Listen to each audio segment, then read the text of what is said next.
Hey guys, thank you very much for joining us again for another exciting episode of YOML. This is the Year of Magical Learning podcast.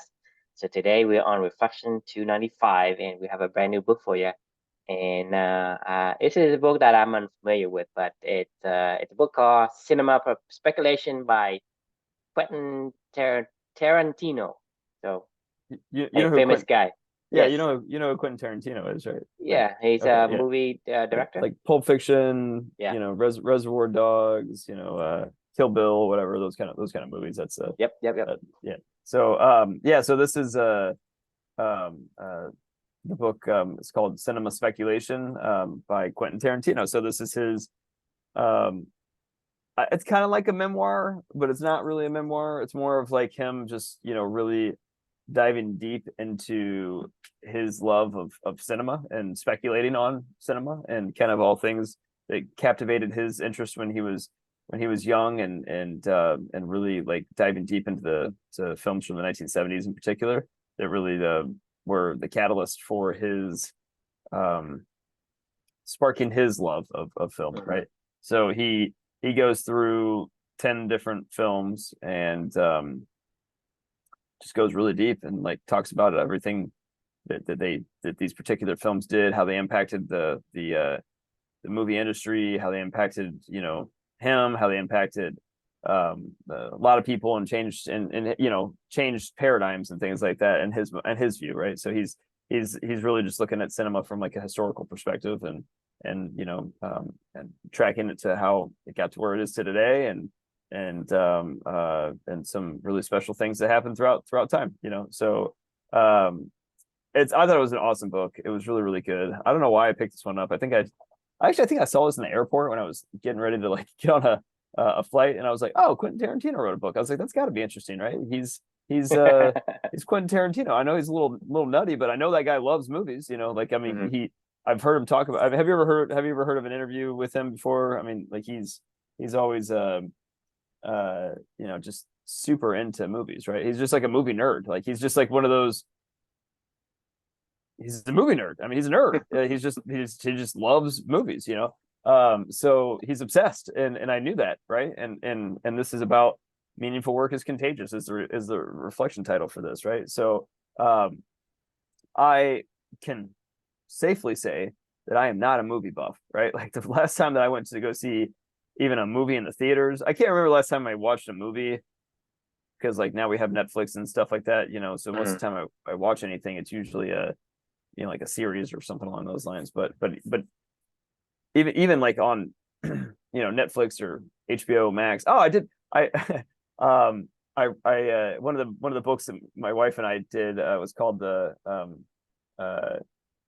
best movie year ever, which was about 1999, and one of the books that it talked or one of the movies that it reviewed from that year was Hmm. Office Space, and it reminded me how good Office Space was, and I went to and I watched Office Space a couple months ago. So like You did. that was probably the last time that I can remember watching a movie. Uh, But the last time I went in person to go see a movie in the theater, like in the past 4 years, I think I've only been to one movie. And that was Top Gun 2, the Top Gun sequel that premiered right after the kind of the pandemic lifted and whatever, not lifted, but like people were finally willing to go to the theater again and whatnot, and they felt free to crowd into the theaters and stuff like that. So like I bottom line is I'm not a big movie guy. It's like I like movies. Like I'm not like a movie guy. Like I'm not going to sit around with my friends and debate cinematography and how Citizen Kane was the best movie ever or something like whatever. I don't know. I don't care about this shit. Like it's just not something that my brain tracks on. So mhm. however, I knew when I picked up this book though, and I was like, this guy loves it. And spending 10 hours with Quentin Tarantino in an audiobook talking about cinema, I was like, I know that I'm going to learn a shitload. And this is a year of magical learning. And I was like, I think I'm in for a treat. And I was like, shocker. It was great. I started to learn about movies like Bullet and Steve McQueen and Taxi Driver and Dirty Harry, like movies that I've always heard about, but like I Mhm. don't know anything about them. Like, and I was like, by the end of reading this book and hearing his passion come through of like how transformational some of these movies were and how amazing Steve McQueen was and what he did and all this other crap. And I'm like, I gotta go watch these movies. Like I still want to go watch them. But I was like, man, this sounds like amazing, and I'm listening to him and describe it, and I'm like, and how it impacted his life and the different things that these directors did and how they were so cutting edge at the time. And it even, I found myself after a couple of days after I finished this book, I was over at my parents' house having dinner, and somebody brought up something about Beech Grove, Indiana, which is a tiny little city in Indianapolis, and that's actually where my mom was born. Is this place called Beech Grove. It's like Indianapolis is made up of like 5 different cities. So you have Beech Grove, Lawrence, Speedway, like where the Speedways where the IMS is, Indianapolis Motor Speedway, where they do like the Indy 500, Southport, and what's the 5th city? I can't remember. But there's like 5 like little actual cities that make up the metropolitan and inner city, I guess, of Indianapolis. And then you have obviously just like the main downtown area. Well, Beech Grove is one of those like cities. That's actually where my mom grew up. It's like 5 miles maybe away from on the southeast side of downtown. And Steve McQueen's actually from Beech Grove, Indiana. So he was born in Beech Grove. And I happen to randomly know that fact for some weird ass reason. But like somebody was talking about something, and I was like, oh, they brought up Beech Grove because obviously my mom was from that area, and I was like, oh, I just learned that Steve McQueen was from Beech Grove, and she was like, oh yeah, and then they started talking about it and whatever, and then I started talking about like this book that I was listening to, and learning about like Bullet and whatever other movies and things like that he was in, and anyway, it was bizarre. I found myself just like randomly talking about Steve McQueen and movies from the 1970s with my parents on a random Sunday night or whatever it was, and I went over there for dinner, and I was like this is weird. This is what meaningful work does though for people, right? Like it's when you're around people that have their full soul in the game, like you just feel it, you absorb it, like it's just something that just seeps through, and you can tell, like and it makes you want to go explore what they're exploring a little bit, and it makes you want to go engage, and they're so excited, so into and so have so much love that's exuding out of them as they're talking about the stuff that like it just is it's literally contagious. Like the more and more that you're around people like this, like it, like you know it when you're around somebody. And I swear to God, if you can spend a decent amount of time with somebody that has their full soul in the game and truly loves what they're doing, and is bringing out all of their values and their meaningful work, I guess, and you have the opportunity to consume their knowledge of that space, like soak it in like it's like the best wine you've ever had in your life, and savor it like a fine one. Because I swear to you, spending 10 hours with Quentin Tarantino, like talking about 1970s movies is more, you will learn more from that than probably almost anybody else you ever meet in your life. You know what I mean? Like coming across any amount of time you ever spend with anybody else, like you will learn more from this guy, in that 10 hours of time you spend with him, just listening to him talk about movies, than you have with anybody. I mean, it's just meaningful work is just that powerful, it just really sucks you in. So like that was what this book made me think about, honestly, was like, that's kind of our goal, right? Is like, this is what I think of, not just him, like, but some of my favorite authors, their meaningful work is contagious. Like we talk about this with Stephen Covey, and you're like, putting 30 years, 40 years of somebody's life into a book, or Adam Grant or Darren Hardy and Simon Sinek and Bill Bryson and Nassim Taleb and Daniel Kahneman and Jonathan Haidt, Jay Shetty, all these people, right? Like these people, what they wrote for us and what we have the time to go spend with them, you can feel how much they love their meaningful work. And I hope someday people, see this stuff with you and I, or maybe other works that we put together, or other stuff that we do, and or just being around us in Clubany someday, and they're like, these guys really do care about other people finding meaningful work. Like, I mean, I think they really do, and they'll learn more from us, like in 5 hours of if they just sat around and listened to us for 5 hours, and they probably would, some jackhole at some office, somewhere spouting off about blah blah blah for the more in that amount of time than anything else they've ever done anything in the rest of their life. Anyway, like I'd love to get your thoughts. I'll just pause there. Yeah. Right. So I mean, the thing is, when we say meaningful work, when we do that, you think about the meaningful work. Meaningful work usually equals world class.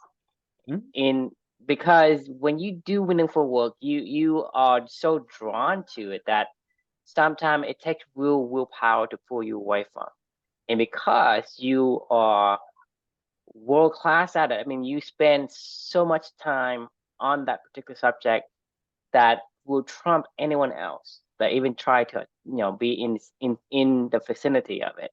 Right. And so when you look at the Stephen Covey, the Adam Grant, Darren Hardy, Jonathan Haidt, Kahneman, and these guys spent, like you said, span of 40, 50, 60 years. And not only that, but they have also leverage the shoulders of giants before them. They Right. have taken the studies and the experiments that have done way before them Yep. and distill it into what they understand. And not only that kind of give it to you what they understand, but also orchestrate it in a way that it's easy for you to understand and grasp. Because Right. we're talking about making something impeccable, making something simple. I mean, it takes a master to make that simple. Hard. And it's out. So when somebody is able to give you meaningful work, they are world class at what they do. Right. Right. And world class means that it's so much information has been ingested and organized and placed properly in a certain understandable patterns for us, you know, newbie to be able to consume it. You Right. think about that. So Yep. they're not giving you this pie hydrant of, you know, useless information. Many information need to be distilled. The thing is, the difference between, I mean, if you think about what I said before, I say, what's the difference between knowledge and wisdom? One is it's in your bones. I mean, that's wisdom. Like, I mean, So it's to me, my definition of knowledge is whatever information I was given, that's right. knowledge. I know of it. But in order for me to use that knowledge and distill it something I can use, that's wisdom. This is Right. why I'm saying here, you cannot copy someone else. You have to make it your own. Right. Understand them, use them as inspiration, and make it your own. That is I call wisdom. Yeah. Wisdom is able to change the knowledge and apply to what you can use for Well, yourself. that's really what this book was about. Like, I mean, this was him dissecting other people, the giants that came before him that inspired him to Mm-hmm. ultimately become a giant himself. But like he studied these people like hard, like hardcore. Like, I mean, this is what he did. Like, this is what he spent his time doing. He studied and studied and studied and found in his and it eventually informed his own beliefs and thoughts. But like, he put his own unique twist on it. And then like if somebody were to ask him how he did what he did, like he would this is it. Like this is that like if somebody were to ask us how did we learn what we've learned, well, we've been documenting it the entire time. Like, I mean, it's not like we're hiding that stuff. Like I'm this isn't like just I mean, thoughts how that we get we to where we are is a result of, I mean, like a huge amount of hours right, of effort into this thing, an insane amount of hours. Like, I an mean, insane amount of hours. uh, if you total up this entire journey, um let's say I think it was 289 books by the finishing of it. So I'm probably at like, let's say 320 or something like that. These are new books, right? Like, I mean, Mm-hmm. I reread multiple of them, but let's just say new books, right? Like 320. Let's say they were on average 8 hours audio books or something like that. So what is that? 320 times 8. You tell me. You just calculate it. Yeah, no, 2,560 hours, right? Mm-hmm. Plus the amount of time that you and I have talked about this. So put another hour times 365 that we've, that Mm-hmm. we're, or 265, I guess, or whatever we're on, 295. So that's another 295 hours. Plus the amount of time it took me to write all these things, which, it's at least an hour. I would say so another 300 hours or so, or 400 hours or something like that. Mm-hmm. Plus like, plus plus plus. I just keeps adding But up, the right? I thing mean, is, you have to like, also understand that it's not only the hours that we right, are actually doing activity that you can count, but the right. hours of actually living out these core values. Oh yeah, like Right? putting You them into think about practice, you, trying it out. Yeah, and that's the practicum of the whole process. Is that's the yeah. most important part. Oh Is yeah, oh yeah. it's you say, hey, I am putting into practice. To me, learning something, it's like 1/10 of the way. You have to practice, put into practice, and that is the majority of the effort you have to put in. And Yeah, so you think about what we've done right. in the past 5,000 hours. 3 years. Right, In the past 3 years, right? right. Past 3 years, you and I have been living this core value and tweaking the core value we do, and using our feedback loop to understand what it is that we need to steer this company towards. And so Right. you're looking at that's what I'm saying is from the perspective of the hour spent, the effort we spend on this is insane. And you think about, if you say somebody has a, let's say, has a teaching degree, they go to school for what, I mean, a certificate, like probably like 6 months, and they, get a teaching certificate and go to teach you.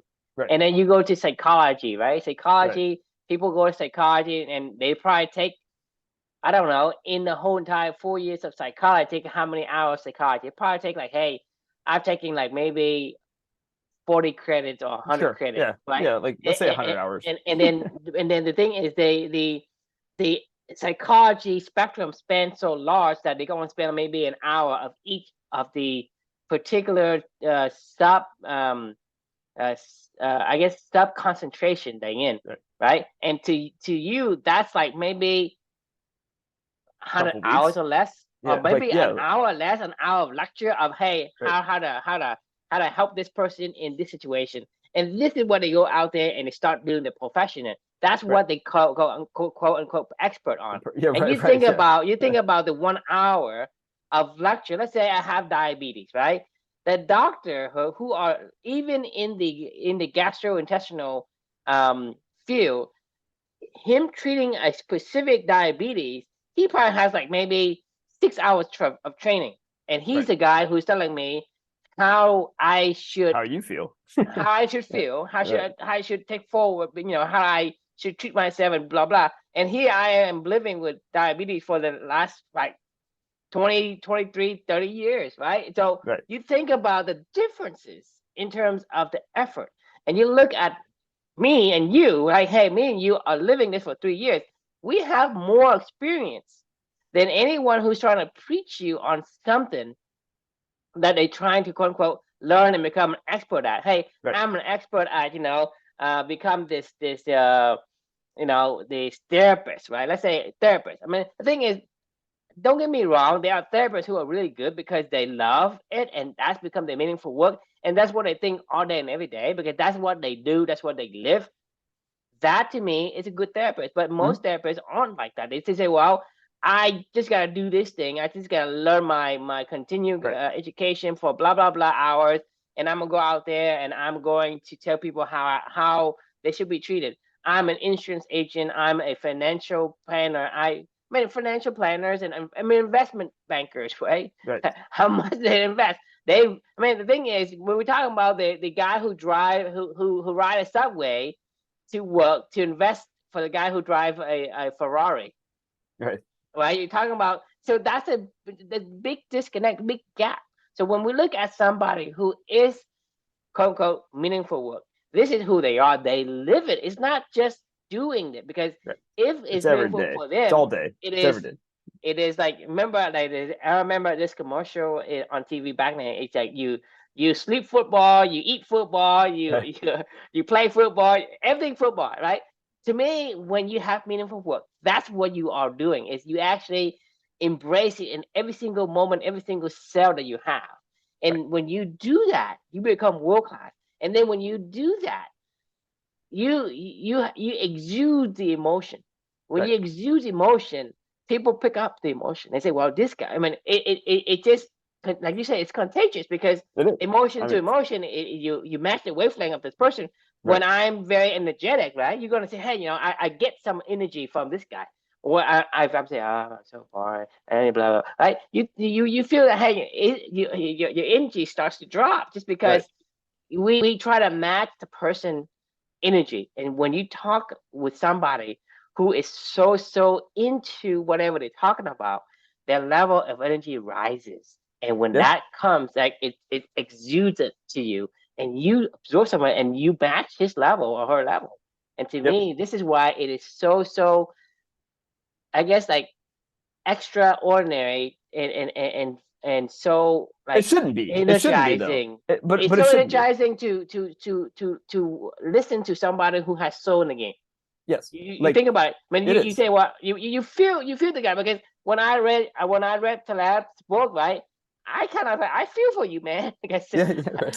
you know what I mean? Yeah. Because this guy is I mean whether or not he is abrasive or whatnot, it doesn't matter. He still exudes.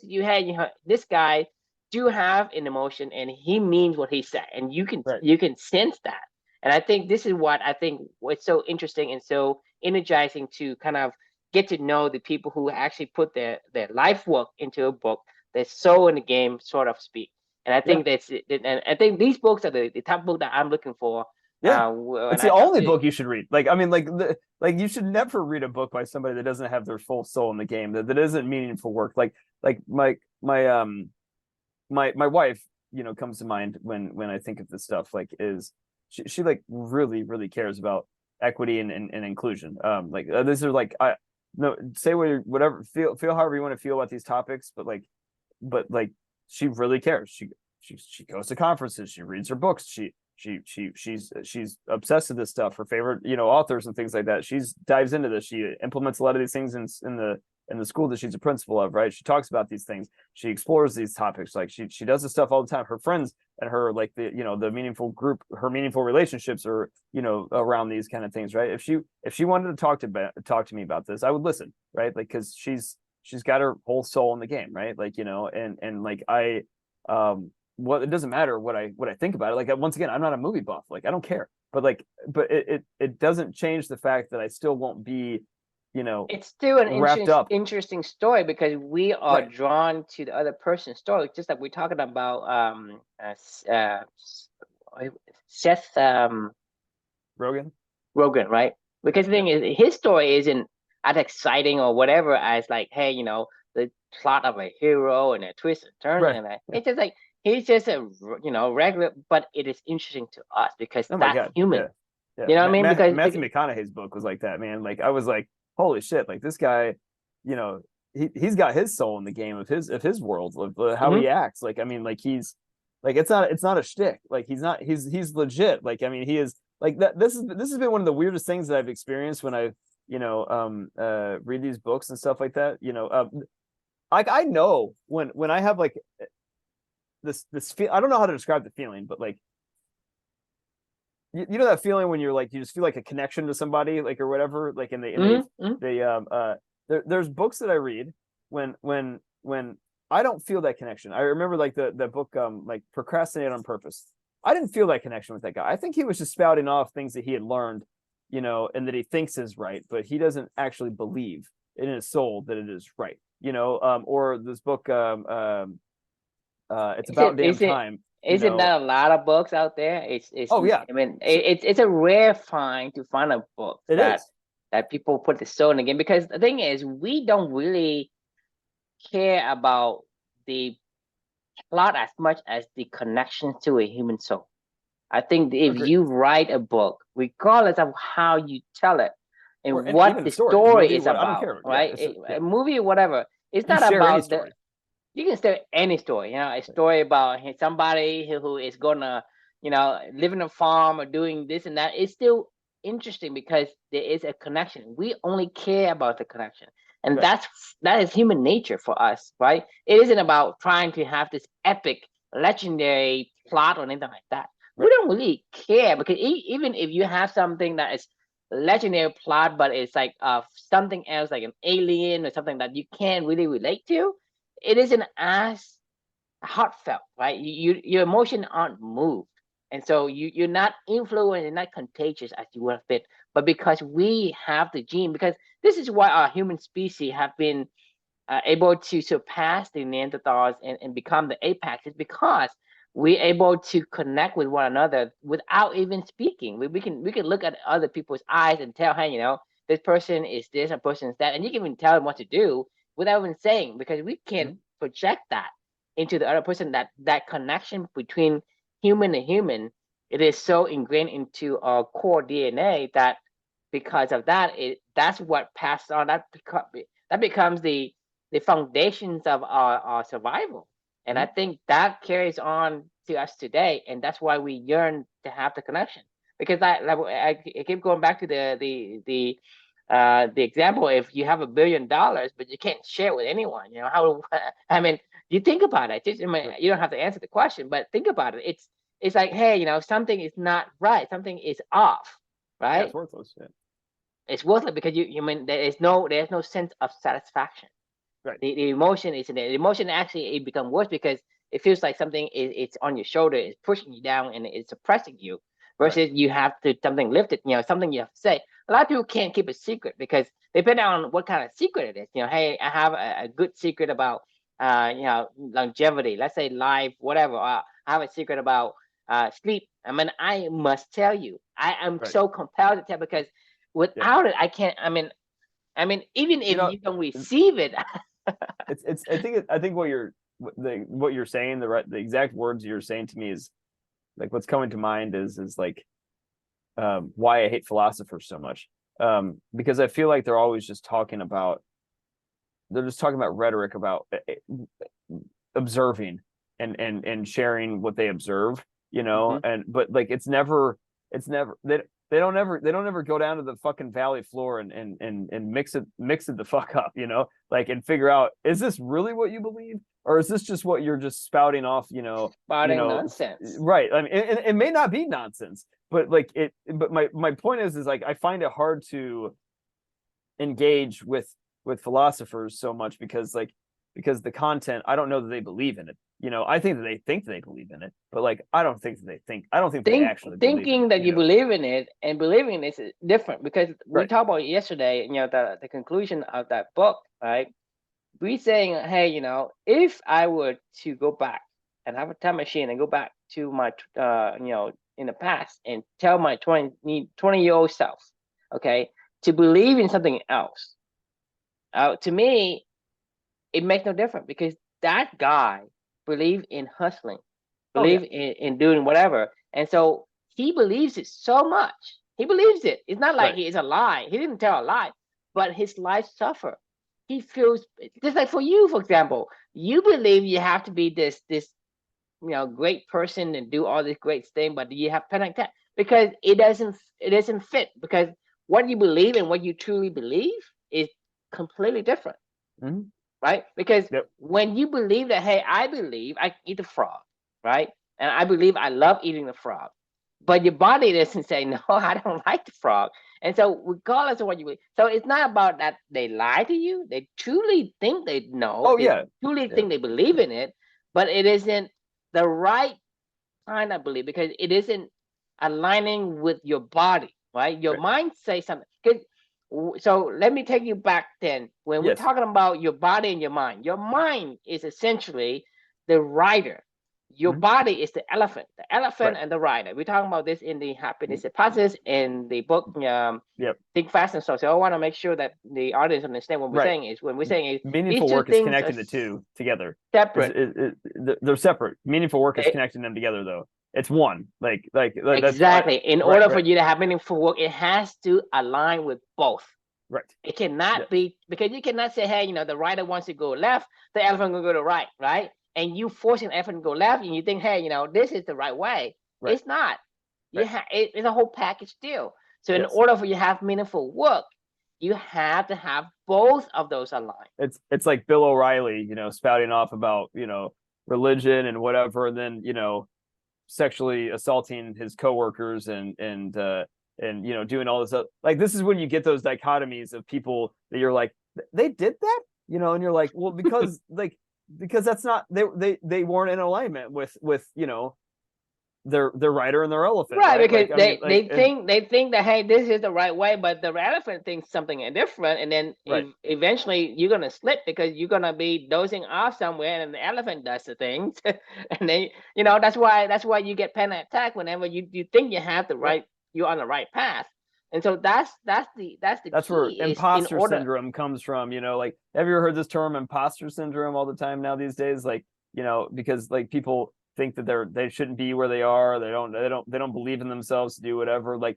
do you think Quentin Tarantino has ever had imposter syndrome on No, movies? No. no, I don't care. He may have gotten nervous about how people were going to receive his meaningful work that he put out there, but I don't think he ever was like, I don't kidding me? I know about movies. I've been studying movies since I was, you know, born 5 years old or whatever it first, intrigued me. And this is my life. This is what I do. This is who I am. This is like, I don't have imposter syndrome. Like, you and I don't feel, I don't have no, imposter syndrome no. in this I don't conversation. care if, Like, like I told you, I don't care if I'm the only one standing on an island. I will stand on that island by right. myself. I mean, It's fine. that's As because long as your we actions we back it up and we exactly we and you like feel it. an elephant feel the same way, Right. and you are willing to stand alone on an island if you have to, because that's the beauty of it. Because when you do that, right, you're both aligned and you are so anchored in what you do. You're so at peace with yourself, and Right. so regardless of what you do, it's still gonna be a satisfying life. Because if you, I mean, regardless, you can be a billionaire, but if you and your writer and your effort is not aligning, I don't care if you're a trillionaire. It does not have a satisfaction of, hey, I did something that I want. I just say Yes. I got this, but It's not inauthentic. It's it just isn't. not. It's so authentic. Like, I was just having a conversation today with one of my teammates who's a little frustrated right now. She's making. I mean, I don't want to get like, I'm not going to use like names or anything or whatever, but she's getting really frustrated with a lot of elements of this job, and the job that she's asked to do, of maybe some of her people that she has to be aligned with, the teams that she has to work with. There's a lot of problems to solve. There's a lot of things that feel like are frustrations with her, and she's like, expressed to me, because we've developed an open. I've fostered a relationship of trust and openness, right?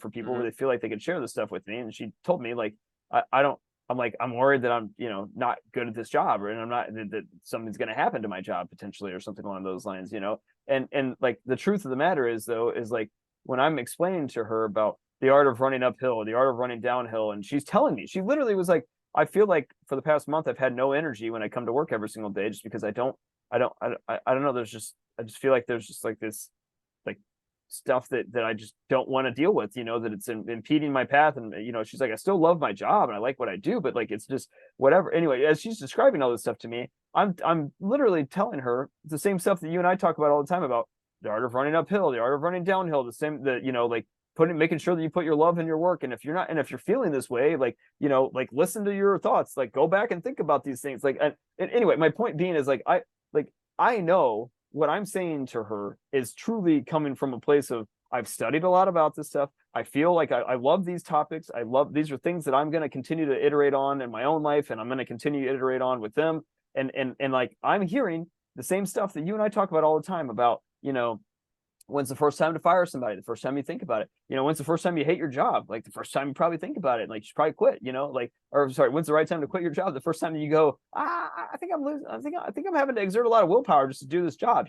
Like, I mean, it's like, these are things that, Something like, is not aligning. something's not aligning, right? And this is what I'm explaining to her as well. I didn't say point blank where I'm like, yeah, I think you're right. You probably shouldn't be in this role, and it's true. Like, her outcomes aren't what she wants them to be, and they're not probably going to change, right? Like, I mean, and I'm not saying that can't, that she's a bad person or something like that. She's a great person. She's a great cultural fit, and this is unfortunately where we get into the weird shit, of club any light versus full club any. Because if that was the case, we would just go, well, what do you want to do? Like, you're a great cultural fit. You're somebody that wants to be a DDI, a deliberately developmental individual, but like, maybe this particular expression of that isn't your thing. Like, go spend some more time and figure that out. Like, figure out how do you connect your elephant and your rider together, and making sure that those things all come together so you could go, find and experience meaningful work. Because I think that everybody deserves that. Like, I truly believe this in my soul, in my being, that I think that everybody deserves the opportunity to have this feeling that we're talking about of connecting, what you love and what you do, and connecting that all together so you feel that alignment, right? And like, it's not bullshit, and it may be totally wrong, it may be complete, fucking, quackery, like, 150 years down the road or something like that, but it doesn't matter to me. Like, I feel it right now, and it makes me feel like I'm on the right path of my own life, and it makes me feel connected to my daughter. It makes me feel like you and I are helping other people, and like, and like, that's what, like, I don't think you can not listen to me and tell me that I'm fucking lying to you right now. You know what I mean? Like, it's like, you could have listened to me 4 years ago and you would have said, hey, Chris, like, if I'm telling you just got to hustle harder, you got to, grind, you got to, go run up that hill. Like, this is what I would have been telling her, you know what I mean? I guarantee, like, would have been the conversation with my previous manager. It's called life hacking. If you're right. trying to do something for temporary boost. I'm trying to convince her to almost quit her job, man. Like, I'm literally like, and before I would have been like, we can do this. Get up that fucking hill, motherfucker. Like, let's go. Like, like, and I would. But the like, thing is, why? eventually, it doesn't last. We call it. The only thing you're saying, hey, basically say, hey, this person, hey, all you have to do is, stay in jail and they stay in prison for next 3 to 4 years, 5 years. That's what you're telling them to do. It's like, that's prison. When you can't do what you want to do, you're in a prison. And essentially, all you're trying to do is convince her to stay in prison for the next 3 to 5 years.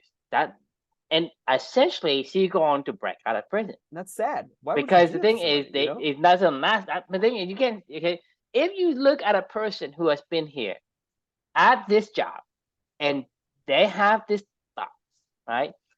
Do you think 50 years down the line that she's still in the company? No. Exactly. So you basically delaying the inevitable, right? You should delay. I'm preventing her from finding meaningful work by keeping her into a job that she isn't having meaningful work in. Like, I am actively preventing her from finding alignment and balance in her life and meaningful work that she can love. Like, by trying to help her to hang on to non-meaningful work. Like, but this is what we do. We're so loss averse. We have such loss aversion that we're like, we're scared. We're that's like, why we are that's terrified. why I told you about that story about the medical student, third year medical student. You can tell him or her that, hey, you like it. You say, no, I don't like it. I hated it. Okay, quit. I can't. I can't. So what do you mean I can't? I can't quit. What are you talking about? That's stupid, Drew. That's dumb. That's dumb. Yeah, like, that's not. So I worked all my life to get to the point where I can go to get accepted to medical school. I spent so much money for the past 2 years to go through 3 years of medical school.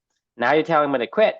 So you say, well, you either quit or continue to be in prison for the next 40 years. Because not only that you have to finish medical school, right? It just gets worse. Then you got to go practice. Right. It only gets worse. And like, so if I present that, right, loss aversion is so strong that even in the face of that, horrible image of having to do this thing for the next 40 years, they still can't quit. And so to me, that's the sad part of reality.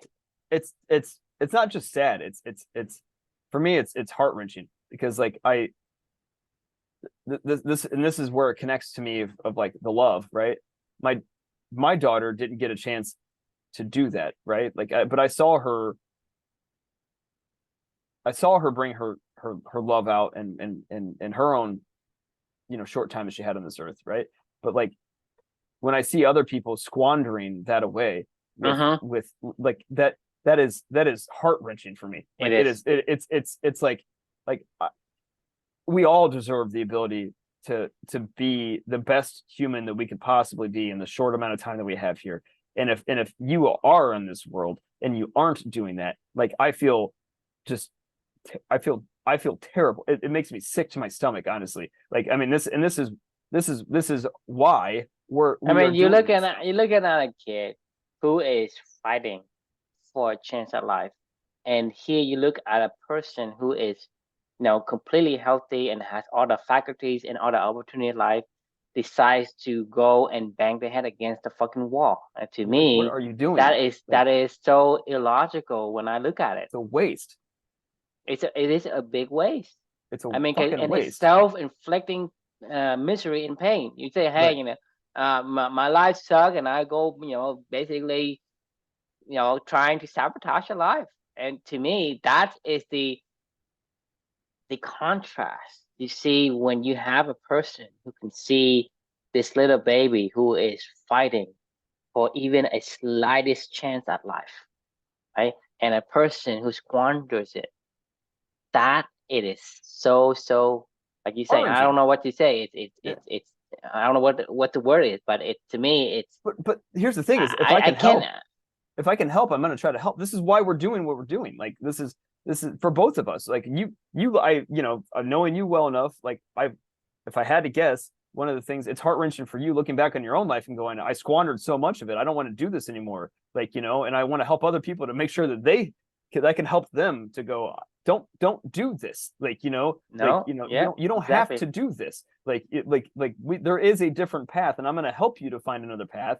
I'm going to find it myself, and then I'm going to help bring other people along with it, right? And that's like, you know, that's meaningful work, right? Like, that's what Quentin Tarantino did in his own roundabout sort of way with movies. Like, he found something that helped him to unlock what he loved, and now he gives back to a lot of other people to help them do that as well, like in any way, shape, or form that he can. And if it's movies, it's great. It doesn't matter. Like, we're not talking about movies with I mean, Quentin you're talking about Tarantino. this guy. What kind of talent this guy have? I mean, you think about movie. All you do is watching movies. Right. How do you Yeah. how do you make That's a living out of movie? right. Well, look at Quentin Tarantino, That's right. Yeah, right? that's And, right. and so he's like, oh, you gotta be useful to society. Whatever you do isn't useful. Like, well, you look at him, right? You look Yep. at a guy who say, well, I like to speak of new words, right? You look at the guy who writes a dictionary, right? Right. I mean, the Right. thing is, this is what I'm saying is people don't think straight. They think, hey, I have to go provide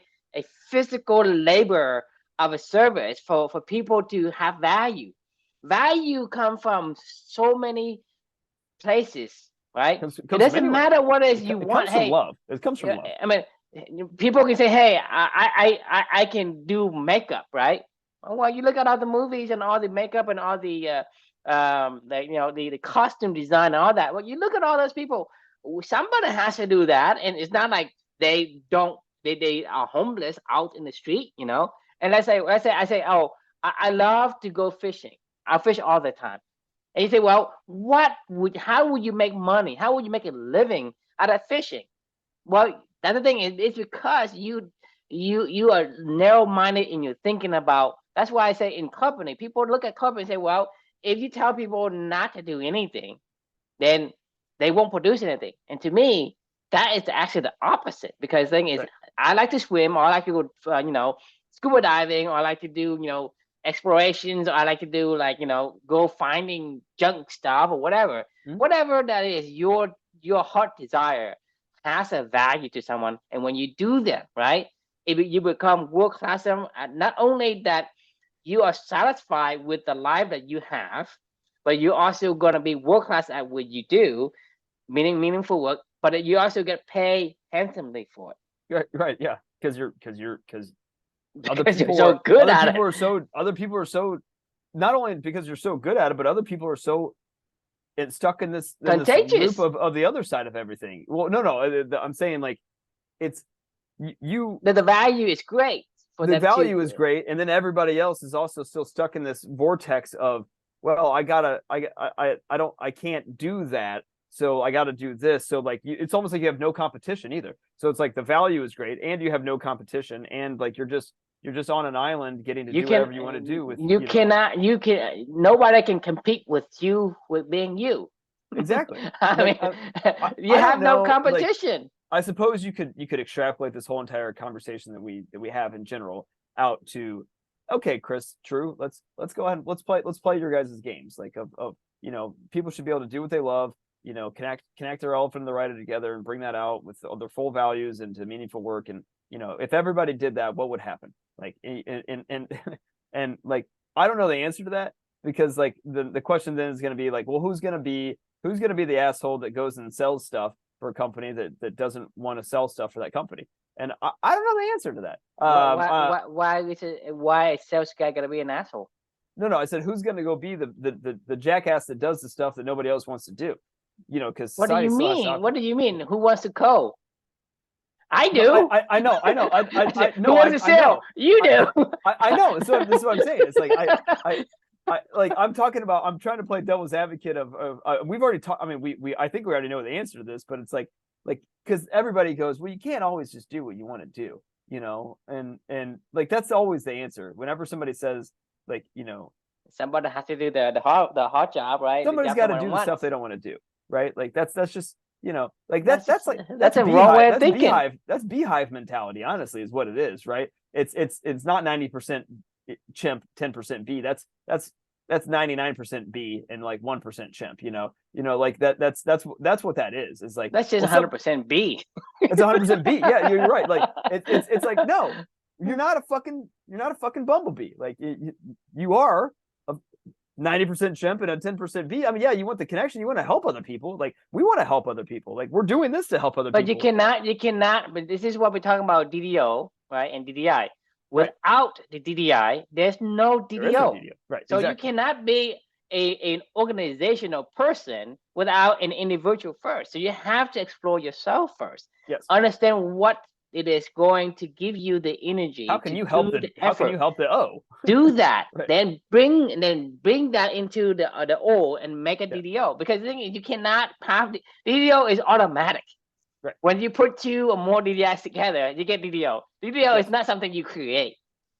It's something you form. It forms out of an association between the among the DDIs. So the 90% chimp is still valid, and the 10% B, the organizations and the connection, that's just, you know, that piece where you connect with people and it becomes a hive.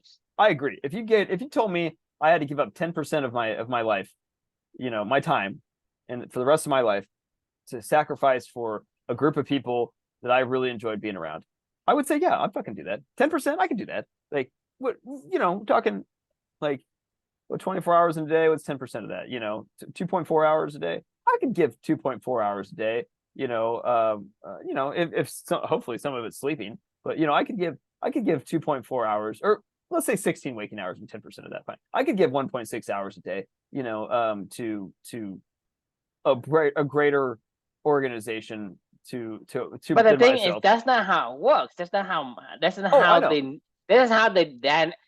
math works. That's what you did. It's how math works. Right. That's not how the wicked will work. Because the thing is, when I say I am 100% myself, right, but I'm also 10% inside of the DDO.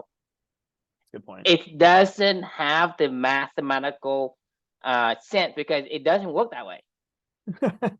Mind blown. I mean, that is true. Like, okay, all right. I don't want to get into math off with you, because that is not my because but no, I think I did understand what you just said. But the thing is, it would have been a disadvantage for me debating you on that, because I'm more logical, and because that defies what I know as far as math is concerned.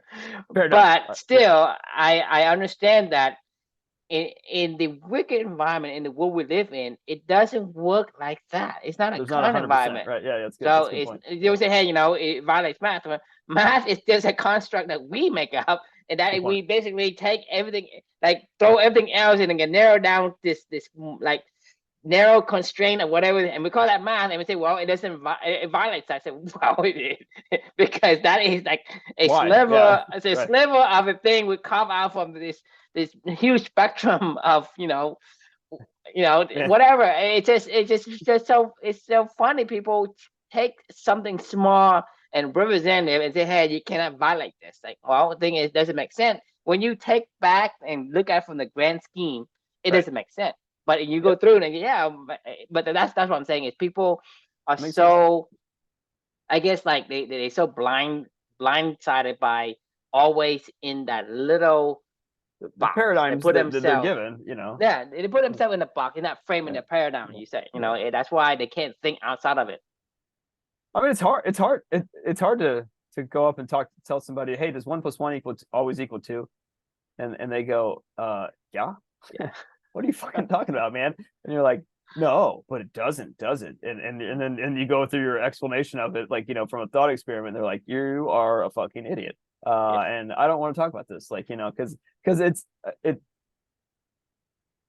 I don't know. I mean, I it's one of the most fun things for me, and obviously for you as well, to say what you just said was something that was so quick and you understood, you know, and to point that out.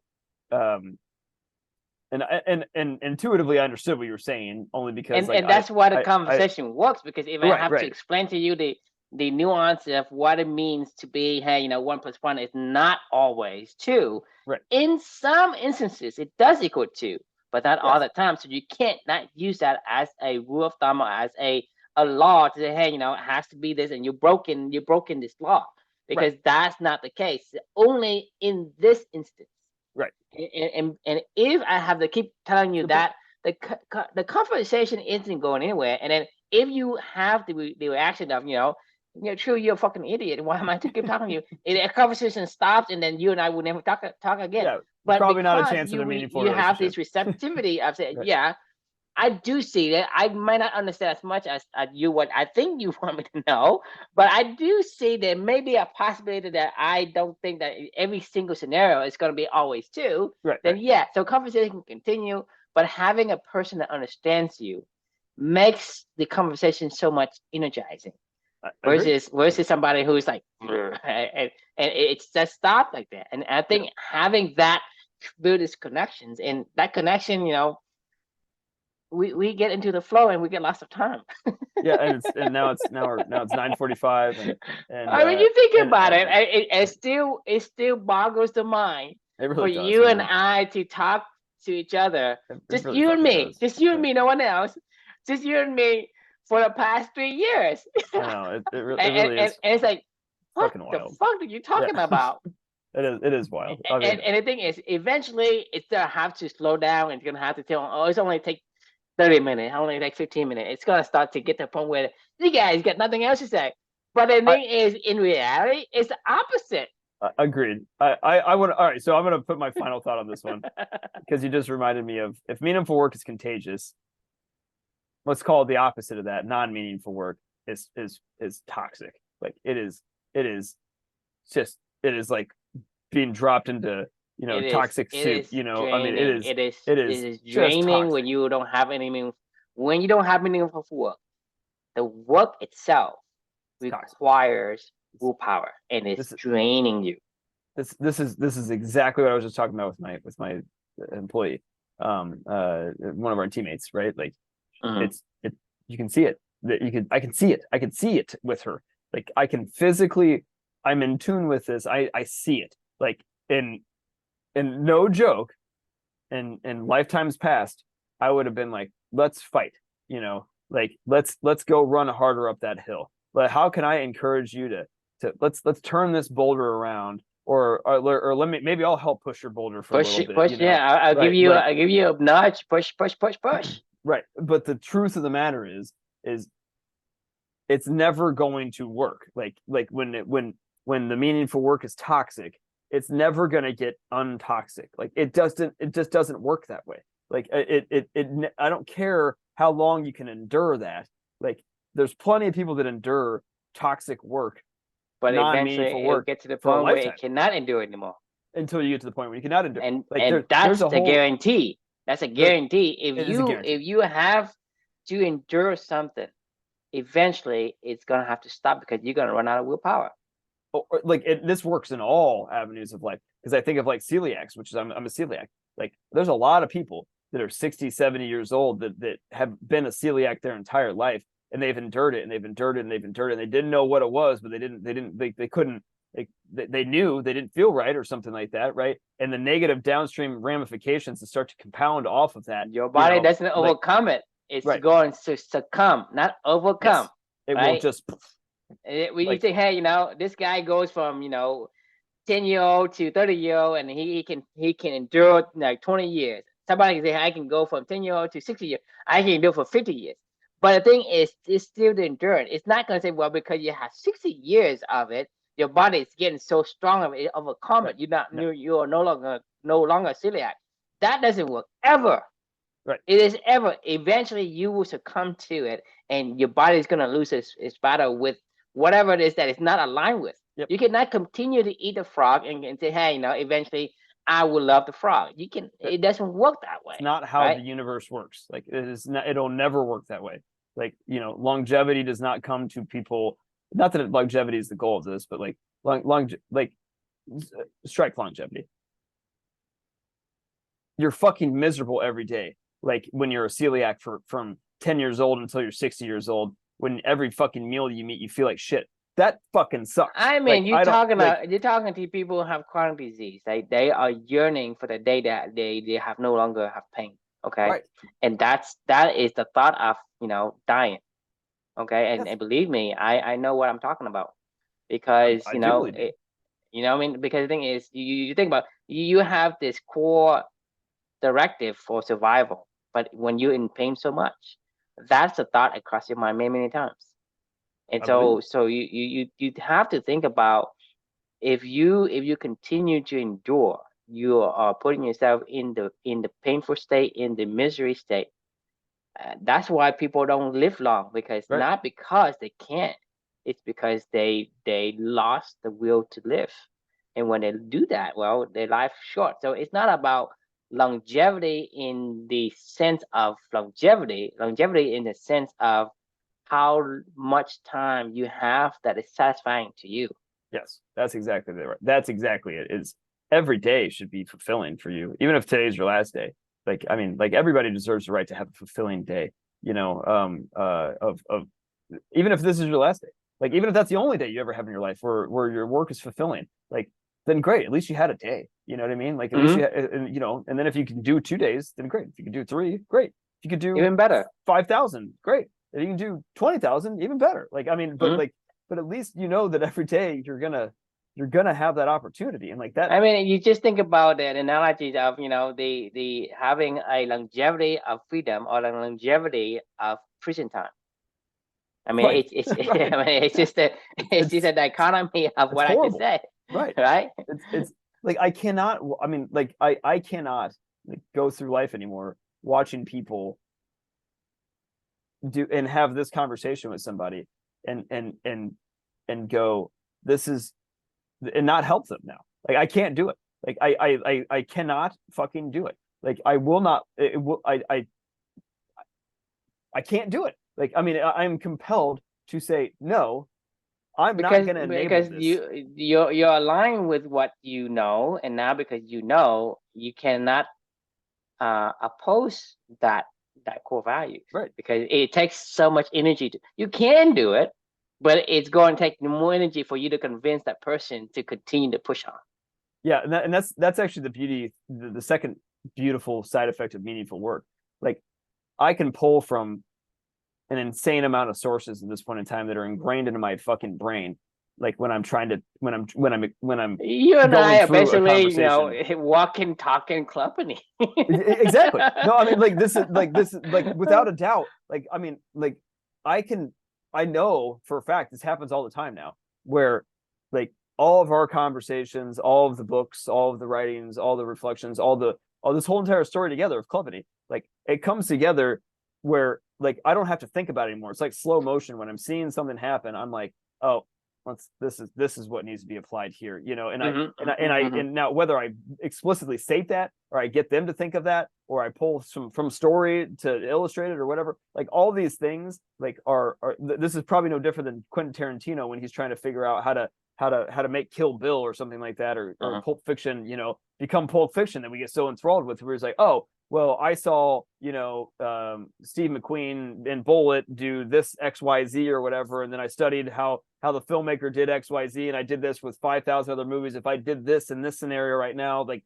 it might get the desired effect that I'm trying to get out of this whole entire thing, because he just intrinsically knows it like the back of his hand. It is him. Like, he is it, and it is him, right? Like Mm-hmm. it's like this is like a really profound learning for me in this moment right now of thinking back to my previous like coaching and stuff like that. I still loved my teammates, and I still loved, leading people. These were I'm still this my red threads, if you will, were still the same red threads, right? But like I didn't when I was I know that I believe, like, God, this is so difficult to try to describe. Because I can't say that I didn't believe what I believed before. Because if you asked me then, I would have said, yeah, no, I believe that. Like, but like, I know that I know that I know that I know believe now. You know what I mean? Like, of how I feel, like, and can and have So your put. brain believes, and then your heart believes. So it's Yes, the right, rider believe, and then the elephant right, believe. That's just yes, basically, to me, to simplify it, like whatever you do, right? And so if you do something and you have like adverse thought about it, or you do something that you really believe in, but you have a panic attack, that means that your heart isn't in it, right. right? When your heart Something's is, not right. that means that it's not aligning with your body. Your body, Right, i.e., the elephant, is not aligned with the elephant. So it has to be the brain believes it, the mind believes it, the heart also believes it. This is why when you say I believe, I really, really, really, really believe, because that's essentially a belief of aligning of the rider belief and the belief of the elephant as well. yeah, Because yeah, I most agree. of the time we think we believe. That is the writer is believing in it. It's Yes, not like that's he's exactly lying what to I was trying to himself say. or he's lying to the people. He thinks that way, but Yeah. because it's in aligned with the elephant, it has these conflicts. Yeah, I can't tell my team before in the past run up that hill when I'm over there struggling with, panic attacks and trying to figure out how I run up the hill still. You know what I mean? Mm-hmm. Like because I shouldn't have been running up the hill anyway, and I can't tell them to go fall. I guess you can because I did it, but like like people do this shit all the time where like you just like and I may be completely wrong right now. Like that's one of our things is like that's built into the values of Clubany is humility. Like I don't know anything. Like and I still while I feel like I'm walking the path that I want to walk, I still But don't know anything. that's an important point though. You have to feel like you want to walk the path you want to walk. Right. Because it's not about thinking it, right? Thinking it is not the same thing because the rider is on the elephant. The elephant has to do the work. So the rider is the mind and the elephant is the body. The body still has to endure and the body still have to do the work. So it Right. has to be Your emotions have to be there. the Yes. feeling has to be there because to me, a memory. It all comes from my feeling. I feel this. I can go to the beach. I feel like I'm enjoying myself. The thing is, that's what I'm saying. I told you many times before. Is in some cases where a guy who's making $1 million a year and he's stressed out and he's is so like angry at himself for making only $1 million and because his neighbor makes 1.1 million because but that is the feeling. It has nothing to do with anything, right? But you get my point because the Yes. thing is you think, hey, I'm in this wonderful paradise, the beach, the breeze, everything is great. I don't have to worry. My kids are healthy. Everything's so grand. But you have to find some nitpicky. Hey, it's you know, I don't like the water. It has some seaweed in it. Or like, I mean, so you think about it. You if you feel like this beach, whatever you're on, is a piece of shit, it's a piece of shit, Yes. Yeah. No, right? you're right. And so your memory is what you feel. If you feel Yes. good, that's your memory. If you don't feel good, that's also your memory. But I the agree. feeling is because the body has to go through and endure it. And your elephant, your mind can influence how you feel and kind of get them to where it can feel right most of the time. But your feeling is what determines where you go because the elephant can get down on the elephant and carry the elephant over to the left or the right where he wants to go. He has to get the elephant to go to the direction he want to go. Let's say he want to go right. He has to kind of steer the elephant to the right.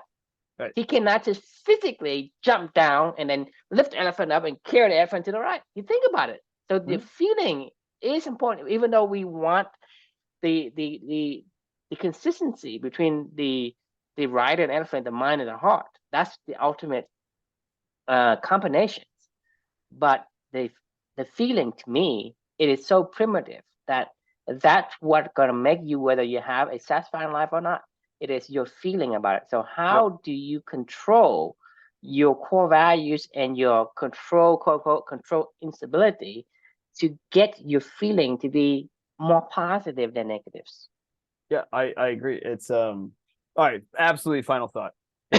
It's watch the reactions, right? We just learned that in Love and Work, right? Like watch Mhm. the responses that people give to you. If you want to know that if your work is meaningful for you, watch how other people respond to your love coming out, right? Like is it the responses that you want, or is it people going, nah, it's a bunch of bullshit, like, I don't believe them, like, like, or do they believe you? Because like I can tell you, like, Nazim, who just left the team for like the visa stuff or whatever, McDonald's. yes, he's still texting me, like he just texted me today, like, like a really really funny thing about meaningful work, right? I know he's still reading these things, like, Mhm. he's coming to our team meetings even now that he's not as an employee anymore on Fridays when we have our team connects, right? Like, like watch the reactions to other people. They Mhm. know, when this is something that when your meaningful work is impactful for them or not. Like you can go watch a Quentin Tarantino movie, and I mean, I don't know if have you ever seen have you ever seen like Pulp Fiction or Yeah, Reservoir yeah, Dogs or whatever, yeah. like you can, I don't know about you, but when I go watch a Quentin Tarantino movie, like I feel it, like, you're like, whatever he was trying to get across, like you feel Yeah. it, like, Yes. and He it's like, has a way yeah, to build a connection with you. Most of his movie has this connection. yeah. Whether you're watching that, what was it in Inglorious Inglourious Bastards. Yeah, Basterds? yeah, Yeah. yeah, yeah. That was such a good movie too. Yeah, I mean, like it's like you feel it. Like you just, like, I don't, I mean, I don't like that topic, but I enjoyed the movie. Like I don't know Mhm. why. Like, and I don't even know why. Like the point is like you come back to that. You're drawn into it. Mhm. You're like, oh well, Quentin Tarantino puts a lot of love in his stuff. You know what I mean? Like, and like let's do this. And like you want to come back. Like Nazim wants to still be a part of this stuff, right? Like, even though he's not a part of It's just that it shows, because the thing is, when you love something, it's love that comes out, right, right? right. Because Quentin Tarantino, he loves movie, and when he makes movie, he loves comes out, so you feel it. So you say, Yeah. hey, he put his loves into it. Is because he loves it. So Yes. so it's not like it's like, that's what I'm saying. Is It's one not plus it's not a one is not lie. equal to two. It's not, there's no imposter syndrome with Quentin Tarantino. Like this is who he is, and this is what he does, and this is what you're gonna get. Like, but like it's like, Because that's and what I'm saying is in the formula sense, he put in love, right? He loves it. Love comes in, and then love comes out, right? And so it's just one ingredient of I love to do this thing, and love multiplies. So you say, hey, one equals three. right, It right, doesn't mean multiply. It's just one. Like, hey, this is my love of movie. I love to watch movie. I love movies in general. And then, right, love comes out of the work. Love come out of the, it's just, hey, that's one, and it multiplies to many it's many not more. it's not just So one. It's exponential growth out of that. that's what I'm Like, saying. yeah, You're not even multiplying. You're not even adding anything. You're not yeah, adding. It's just love by itself, and it starts to like exponential, like exponent. viral. Yeah, It just boom, it just come out. right. It's And so it's you look at it, it's not mathematical make sense, logical. It's not no, mathematical logical, because not at all. Like not at all. Okay, all right. We gotta put a pin on this one gotta, because it's way over 10. All right. Question is if you're blessed to have meaningful work in your life, how are you choosing to share that with others? but you should have been including that. It's not about whether you're blessed or not. Right. Like that is a great point. Yes, everybody deserves to have meaningful work in your life. So you should say, do you have meaningful work in your life? Whether you're blessed to have it now. Right. Yes. Fair enough. Or you're still searching, but you should still be Yes, searching. You should always be yes. searching, but yeah. You be searching. Yeah. You are, everybody should have it. It's Yes. just, are you blessed to, or you found it? Agreed. Okay. All right. That's a good place to end it. All right. Thanks That's, everybody for joining, and hope you enjoyed the combo. We'll see you on and Monday. see you Monday.